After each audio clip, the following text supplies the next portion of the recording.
Ya dulu tuh diuji tidur nih, tapi tidur nih bukan tidur juga. Ada tak kayak malaikat kah apa kurang tahu gak. Ajak pergi. Baju putih, ayolah kita pergi gitu. Ini badannya kaku semua nih. Dan suami ini di samping, tapi mau manggil dia tuh enggak bisa.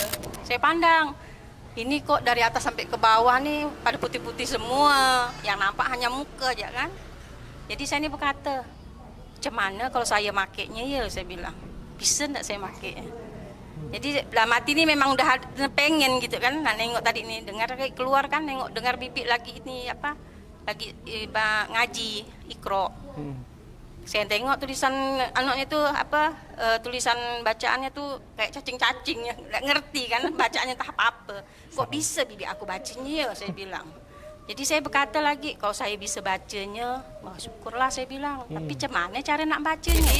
Saya makanya waktu ngucap 2 kalimat syahadat itu saya nangis, saya mempertanggungjawabkan nanti di akhirat dengan Allah kan. Nah, karena saya ini jalan saya, ini tujuan hidup saya. Karena saya udah punya istilahnya pedoman hidup saya udah ada. Nah, inilah agama saya yang saya cari selama ini, Islam. Pulang ke kampung tuh nggak tahu lah, mungkin salah makan kali ya Bang ya. Kita kan udah dibersihkan badan kita. Jadi saya makan, maaf ya, saya BAB tuh warnanya hitam. Jadi saya ini berkata, ya Allah, saya bilang, kata orang bilang kalau BAB-nya hitam mau mati kan kata orang. Jadi saya ini takut, bergegar saya ke WC ini. Jadi saya bilang mama saya, mak saya bilang, kayaknya kalian ngeracunin aku ya, gue bilang. Apa katanya? Aku BAB hitam mak, aku bilang, alah matilah aku nih, aku bilang. Assalamualaikum warahmatullahi wabarakatuh. Ayah kita muslim, ibu kita muslimah, kita hampir tidak punya tantangan dalam mempertahankan iman. Pernahkah kita merasakan seperti yang dirasakan oleh Ammar bin Yasir, penyiksaan dan seterusnya? Bagaimana kita bisa menyelamatkan saudara kita, mu'allab, terasing, tidak punya tempat tinggal, tidak punya tempat bernaung? Alhamdulillah ada namanya Yayasan Baitul Mal Saudara Seiman. Mari kita support wakaf pembebasan gedung Baitul Mal Saudara Seiman. Pembebasan tanah, nanti ada gedungnya, tempat ngaji, tempat mereka konsultasi agama, tempat mengkoordinir supaya jangan setelah bersyahadat lalu kita melupakan mereka. Maka mari kita support melalui Bank Syariah Indonesia. Atas nama DPD Saudara Seiman. Catat nomornya baik-baik, 44 54 54 4458. Sekali lagi 44 54 54 4458. Ma'akal tafa'amnaita, uang yang kita belikan makanan busuk. Wa malabis tafa'ablaita, diberikan kepakaian lapuk. Wa masasodak tafa'amdaita, yang kita sedekahkan, itulah bekal kita untuk hari esok. Wassalamualaikum warahmatullahi wabarakatuh.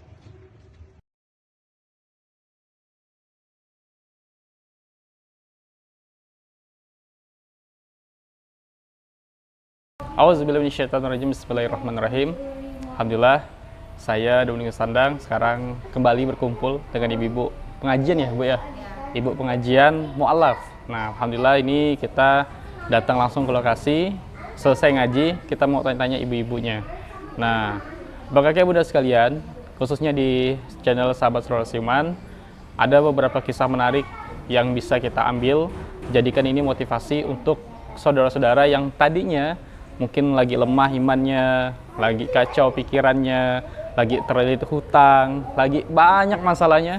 Jadikan ini sebagai motivasi untuk bertahan hidup, percaya proses, kemudian jadikan ini sebagai motivasi untuk bisa meningkatkan iman, agar nanti senantiasa bisa ridho atas keputusan yang sudah ditentukan Allah Subhanahu wa Ta'ala. Maka dari itu, ini ada ibu-ibu mu'alafnya, kita mau tanya-tanya, semoga ini bisa menginspirasi. Bismillah. Oke. Ini mungkin saya dari ini, dari siapa nih ya? Banyak nih. Kayak gitu ya. Bismillah ya.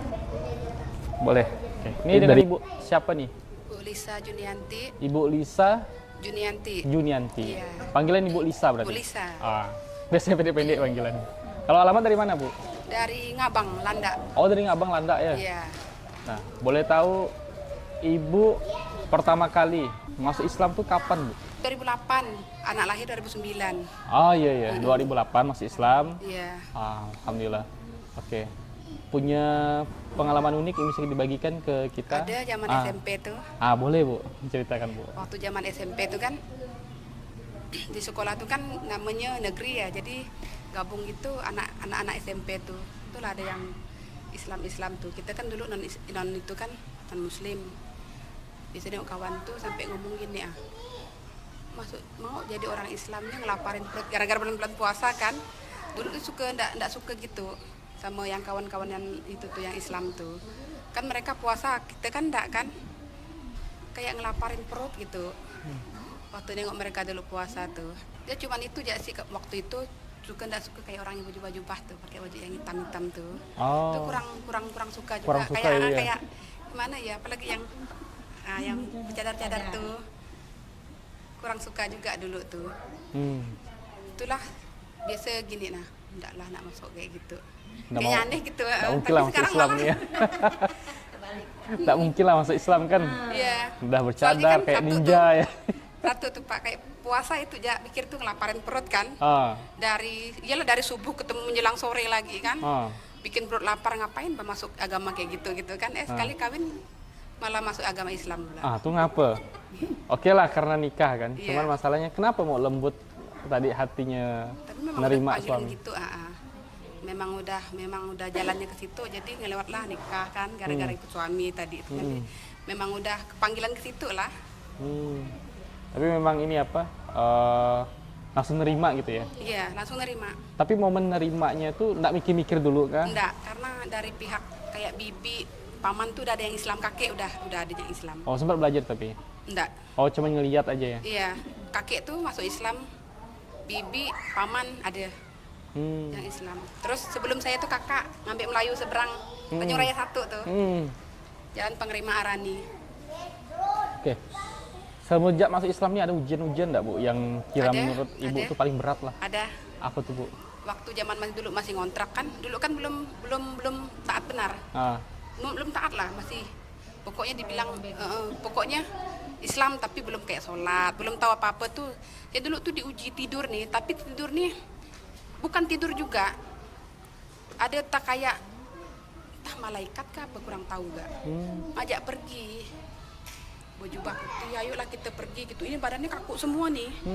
Dan suami ini di samping, tapi mau manggil dia tuh enggak bisa. Sekali mau ngucap Al-Fatihah tuh pun enggak kesampe.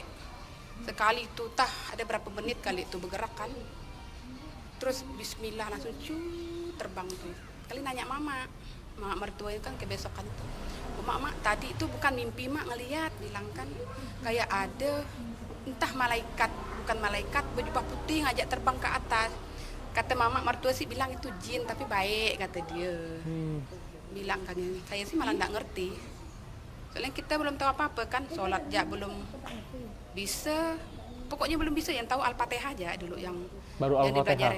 Berarti ketika kejadian itu langsung Al-Fatihah gitu. Iya, makanya begitu kejadian itu. Saya ini pergi nih kayak balik kampung. Pakai celana panjang. Tapi kayak ada yang kurang.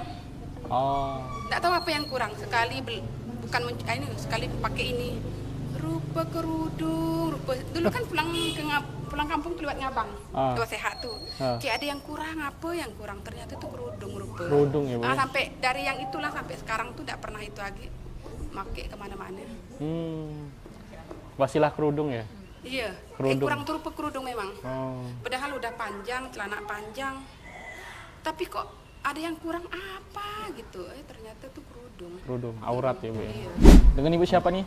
Assalamualaikum warahmatullahi wabarakatuh. Perkenalkan, saya Ibu Susiati. Saya mu'alaf dari Anjungan. Saya masuk Islam tahun 1988. 1988. Waktu itu umur 14 tahun. Itu masih sekolah SMP. Masih SMP ya Bu? SMP kelas 2. Berarti belum nikah? Belum. Saya masuk Islam tuh waktu SMP. Waktu SMP? Boleh diceritakan, bagikan ke kita Bu. Kenapa lah Ibu masuk Islam tuh? Pertama-tama kemarin waktu SMP itu kan tinggal sama Bibi. Bibi itu Islam. Jadi pas waktu itu bulan puasa tuh Bibi ini buka puasa sore kan. Saya ini tertidur hidup, saya kaget. Saya lihat ponakan tuh lagi sholat.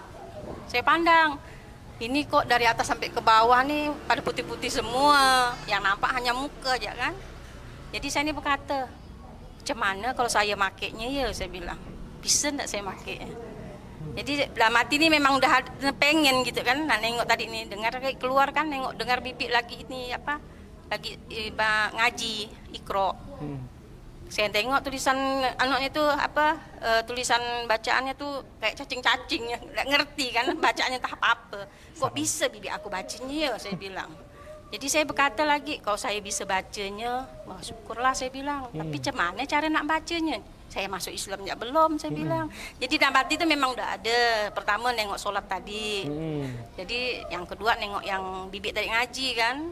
Jadi saya bilang siapa yang bisa masukkan saya Islam nih ya, saya bilang. Nah, lagi pula pun waktu tinggal sama abang saya di Sanggau tuh saya enggak begitu, namanya ke gereja tuh jauh. Mau ada setengah jam, jadi saya tuh jarang ke gereja. Jarang ke gereja? Dan kalau abangnya pergi hanya pakai motor ya. Oh. Nah kalau kita jalan kaki lah setengah jam baru sampai. Tapi masjid jauh juga tapi kan? Hah? Masjid jauh juga? Apanya tuh? Masjid? Masjid jauh. Jauh? Karena daerah Sanggau itu di atas kayak atas gunung gitu. Oh iya, pedalaman lah Bu ya? Iya, pedalaman. Itu juga sih kendalanya, mungkin saya enggak begitu dengan agama Katolik, dulu saya Katolik. Berarti memang karena jaraknya jauh jarang gitu ya? Lalu Bu? Nah, setelah itu saya hijrah ke Pontianak kan. Waktu itu pas saya naik kelas 2 SMP. Nah, waktu itu saya ini memang niat dalam hati saya mau masuk Islam kayak ini, saya bilang. Saya nengok ini apa dari sholat tadi, masih saya ingat tuh yang sholat tadi tuh, kok saya makainya macam mana, saya bilang. Inginnya makainya macam mana, kok saya makainya macam mana gitu. Nah, itulah sekali temu dengan mama angkat. Mama angkat tadi orang Islam. Jadi beliau nih saya ini lagi duduk di ruang tamu lah. Beliau nanya, "Si," katanya, "kamu mau enggak masuk Islam?" Pertanyaan itulah yang saya tunggu-tunggu. Saya bilang, "Mau lah Bu, macam mana masuknya?" Sangka saya masuk-masuk gitu ya kan. Jadi dia bilang, "Kalau memang kamu masuk benar, iya mau." Aku bilang, "Saya tuh suka lihat orang sholat Bu," aku bilang. Karena kalau sholat tuh tengoknya pakai baju putih-putih tuh bagus kayaknya, saya bilang nengok dia. Yang nampak tuh hanya muka, terus nujunya pun tempat yang tertentu, istilah tempatnya kan kayak kiblatnya gitu ada. Nah, jadi saya bandingkan lah antara yang non Islam tadi dengan yang Islam kan, sholatnya, ibadahnya. Jadi saya bilang, kata gitu dalam hati nih, macam mana kalau saya nih dimasukkan orang Islam nih betul-betul kan, pasti saya bisa kayak gini, saya bilang. Tuh Ibas masukkan Islam sama ibu saya, ibu angkat. Oh, ibu angkat ya? Alhamdulillah. Nah, lalu setelah masuk Islam nih Bu? Masuk Islam, pas saya ngucap 2 kalimat syahadat, di situ saya nangis. Nangis kenapa tuh? Nangisnya gini, karena selama ini kan saya istilahnya ke gereja tuh jarang. Jadi pas saya ketemu tadi, mungkin hidayah juga lah kali ya, Islam tadi yang waktu sholat tadi kan, mungkin di situ panggilan saya kan. Jadi saya pas ngucap 2 kalimat syahadat tuh, nggak sadar saya ini nangis. Jadi waktu itu Pak penghulu yang nganukan saya, masukkan saya Islam. Ngapa kamu nangis ya? Saya nangis Pak, soalnya ngucap 2 kalimat syahadat itu berarti kita udah menentukan jalan hidup kita. Kok bisa kita nyebut kayak gitu, berarti kita mempertanggungjawabkannya nanti di akhirat, saya bilang. Nangis saya. Maka setiap orang nyebut Al-Fatihah ataupun nyebut 2 kalimat syahadat itu saya nangis Pak. Di situ terharu. Bisa enggak saya mempertanggungjawabkannya gitu. Karena berat ya Bu ya? Berat. Kalau udah tahu arti Al-Fatihah itu keluarga juga enggak tahu saya masuk Islam. Tidak tahu sama sekali. Lalu gimana tuh Bu? Jadi saya pulang ke kampung tuh kasih tahu mama lah, karena mama aja yang masih ada kan. Abang saya 2, cuman mereka tuh ya masa bodoh kayaknya dengan adiknya sendiri gitu. Enggak begitu memperhatikan. Jadi jalan satu-satunya ya saya tadi tinggal dengan orang lah. Disitulah saya bilang mama saya, "Mak," saya bilang, "saya ini udah Islam, saya minta maaf." Mama sempat shock juga sih, terkejut gitu. Jadi beliau hanya pesan, kalau kau udah masuk Islam, katanya jangan sampai kau kembali lagi, kerjakan apa yang diperintahkan, kan itu ya pesan mama. Kalau abang tadi ya gitu-gitu aja lah, abang tuh enggak gitu merespon. Tapi enggak ada inilah masalah Ibu ya? Enggak ada sih. Cuman ini pilihan saya. Pilihan. Jadi Makanya waktu ngucap 2 kalimat syahadat itu saya nangis, saya mempertanggungjawabkan nanti di akhirat dengan Allah kan. Nah, karena saya ini jalan saya, ini tujuan hidup saya. Karena saya udah punya istilahnya pedoman hidup saya udah ada. Nah, inilah agama saya yang saya cari selama ini, Islam. Nah, setelah masuk Islam nih, Saya masuk Islam terus terang memang ya. Kalau sekarang masuk Islam kan kata orang dapat fasilitas kan, dapat mukena, dapat apa-apalah misalnya kan. Kalau saya masuk Islam dikasih mukena yang bekas sama mama angkat saya, tapi saya senang. Bawahnya biasa yang pakai kain sarung kan, atasnya yang putih. Tidak apalah, yang penting ada putihnya saya bilang. Senang saya. Nah, itu ya yang saya istilahnya merasa terpanggil di situ lah. ujian nih Bu, ujian. Kalau orang tuh masuk Islam tuh biasanya terkenal dengan ujian-ujiannya setelah itu. Ujian sih pasti ada. Nah, ujian yang Kalau berkesan gitu, lah. karena saya kan udah masuk Islam, jadi pulang ke kampung tuh saya ini udah harus berhati-hati lah istilahnya. Biarpun kita saudara kan, makan minum kita udah beda. Jadi saya bilang sama abang saya, pas waktu itu saya pulang ke kampung tuh, nggak tahu lah mungkin salah makan kali ya bang ya. Kita kan udah dibersihkan badan kita. Jadi saya makan, maaf ya, saya BAB tuh warnanya hitam. Jadi saya ini berkata, ya Allah saya bilang, kata orang bilang kalau BAB-nya hitam mau mati kan kata orang. Jadi saya ini takut, bergegar saya ke WC ini. Jadi saya bilang mama saya, mak saya bilang, kayaknya kalian ngeracunin aku ya, aku bilang. Apa katanya? Aku BAB hitam mak, aku bilang, alah matilah aku nih, aku bilang. Jadi saya mama bilang, enggak lah, aku gitu aku enggak bisa mak, aku bilang aku mau balik ya. Baliklah saya ke Pontianak kan. Alhamdulillah enggak ada BAB-nya hitam. Nah, disitulah saya bilang, saya ini bukan enggak mau nak balik, saya berkata dengan kakak, dengan abang saya, mungkin salah satu ada sendoknya atau piringnya enggak bisa saya nerima lagi dah yang kayak gitu. Tapi tolong kalau saya Natalan balik janganlah makannya kayak gitu saya bilang. Nah, jadi mereka sekarang udah ngerti dah. Udah ngerti. Udah ngerti. Makanya saya setiap Natalan, tiap tahun saya disuruh masak. Ini kan mau Natal Jadi nih. koki saya untuk yang Islam. Karena saudara saya kan ada satu yang Islam, kakak saya. Terus bibi, pokoknya 50% itu udah Islam. Oh udah Islamnya. Ini mau Natal nih balik lah berarti. Baliklah tanggal 23. Silaturahmi lah, ya. Alhamdulillah. Alhamdulillah. Tanggal 23 Ibu ya. Iya. Nah, ngomong-ngomong, ini kan promosi boleh nih Bu. Iya, sekalian lah ya saya promosi ya. Ini saya jualan nih baru-baru karena suami sakit. Udah setahun lebih dah. Jadi saya punya inisiatif sendiri. Saya kan suka masak. Jadi saya jualan keliling lah. Ini hasil-hasilnya saya jual ke rumah, biasa dia pesan, saya antar. Masukkan kawan nih lah yang beli. Di pengajian saya bawa. Pengajiannya. Ini apa nih Bu? Ini ada sambal ikan asin biawan. Nah ini kata orang Melayu bilang calo. Iya. Calo. Ini tempe kentang Mustafa. Berapaan tuh Bu? Satu ininya 10.000. Satu 10.000. Nah, boleh. Ini bisa dipesan sampai daerah mana jadi? Daerah sih belum, masih daerah kita sini lah. Ibu-ibu gimana, Bu? pengajian, biasa orang pesan-pesan cateringan. Cateringan, Biasa kita ambil. Dari Pontianak sini Bu ya? Pontianak lah. Pontianak Kebun Raya kali ya? Situlah, dekat-dekat sini aja. Nah, bolehlah nomor HP Bu. Inilah hasil jualan saya. Kalau ibu-ibu yang pengen mau pesan, bisa dialamatkan di tempat tinggal saya di Jeruju, Gang Bunga nomor 17. Nomor teleponnya ada di bawah. Silakan hubungin saya. Terima kasih. Insya Allah halal dan berkah. Punya saya terus terang, saya sudah mendapatkan produk halal. Udah ada anaknya, udah ada labelnya. Cuman saya lupa bawa. Nanti saya mau rekat-rekatkan. Sip, boleh. Motivasi saya sih, saya mohon kepada teman-teman saya yang udah masuk kita Islam nih kan, setidaknya belajarlah selagi kita masih bisa. Biar umur pun berapa, tetap kita belajar. Karena belajar itu untuk menambah ilmu kita dunia dan akhirat. Auzubillahiminasyaitonirrajim. Bismillahirrahmanirrahim. Assalamualaikum warahmatullahi wabarakatuh. Abang kakak ayah bunda rahimakumullah. Saya Muhammad Nur Hasan dari Masjid Kapal Muzalat Indonesia. Menyampaikan informasi sekaligus memohon doa dan juga support dari ayah bunda semuanya. Bahwa hari ini Tok Ya berada di bangunan Yayasan Baitul Mal Saudara Seiman. InsyaAllah teman-teman bergerak untuk mengumpulkan zakat, infak, sedekah dan juga wakaf untuk pembebasan atau pembelian sebuah rumah yang terletak di Tembelan Sampit di Pontianak Timur. Harganya 500 juta dan orang baik yang membersamai gerakan wakaf ini bermurah hati mewakafkan sejumlah 100 juta rupiah. Sehingga kita tinggal mencari sisanya sekitar 400 juta rupiah. Dan ini kita diberikan waktu selama 30 bulan.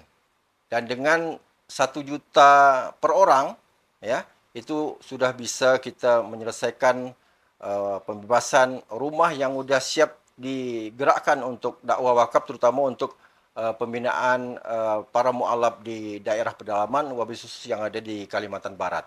Jadi kita tinggal target 400 orang kali 1 juta dan itu bisa dicicil selama 30 bulan. Tapi lebih cepat, lebih baik insyaAllah. Usia boleh terputus, pahala wakaf mengalir terus. Usia boleh berakhir, tapi pahala wakaf akan terus mengalir. Bagi abang kakak yang berminat untuk terlibat mensupport pembangunan pembebasan rumah wakaf untuk Yayasan Baitul Mal Saudara Seiman ini, dapat mentransfer ke rekening Bank Syariah Indonesia di nomor rekening 4454544458 atas nama DPD Saudara Seiman. Sampai jumpa di Baitullah, sampai jumpa di Baitul Maqdis. Barakallahu fikum. Wassalamualaikum warahmatullahi wabarakatuh. Tetap semangat. Allahu Akbar.